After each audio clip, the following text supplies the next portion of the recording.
இந்து மதம் இங்க இருக்க வரைக்கும் ஒரு அரை அடி சாமி சிலை இந்தியாவில் இருக்க வரைக்கும் இங்க கம்யூனிஸ்ட் வராது. உண்மையான தமிழனாக இருந்தால் இந்து மதத்தை விட்டு உடனடியாக வெளியேறுங்கள். இந்து மதத்தை விட்டு உடனடியாக வெளியேறுங்கள். 100 வருஷ கோயில் இடிச்சிருக்கேன். இதே டிஆர் பாலு சரஸ்வதி கோயில், லட்சுமி கோயில், இன்னொரு கோயில் என்ன சரஸ்வதி லட்சுமி, இன்னொரு கடவுள் பார்வதி கோயில். இந்த 3 கோயில நான் தான் இடிச்சேன். கடவுளுக்கு எதிராக நீ ஒரு உண்டியல் இருக்கா? ஆமா, அதுக்கு எடுத்து சென்டர் வச்சுட்டு ஒரு காவலாளி இருக்கிறான். கோயில் வாசலில் வாக்கு சேகரித்த ஸ்டாலின் நெற்றியில் குங்குமம் வைக்கப்பட்டது. இதனை அவர் உடனடியாக அழித்துவிட்டதால் அங்கு சிறிது நேரம் பரபரப்பு நிலவியது. பிரதானத்தை விதையிருப்போம்.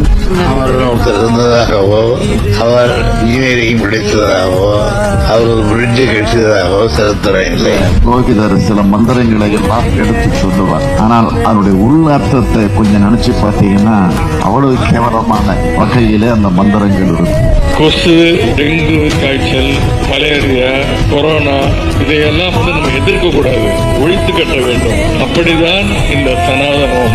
ராமர் போடுறதுக்கு என்ன அர்த்தாச்சு? எங்கடா பொறுத்தாரு? கட்டியிருந்தா கட்டியிருந்தா அது வசூலி, உயரமா கட்டியிருந்தா அது தேவாலயம், நிறைய அதிகமான பொம்மைகள் எல்லாம் இருந்தா அது கோயில். ராமர் தடவியதால் அணிலுக்கு 3 கோடு இருக்கிறது என்று சொன்னால் சீதைக்கு எங்கேயுமே கோடு இல்லையே, ஒருவேளை அவர் சீதையை தடவவில்லையோ என்கின்ற ஒரு சந்தேகம் இருக்கிறது.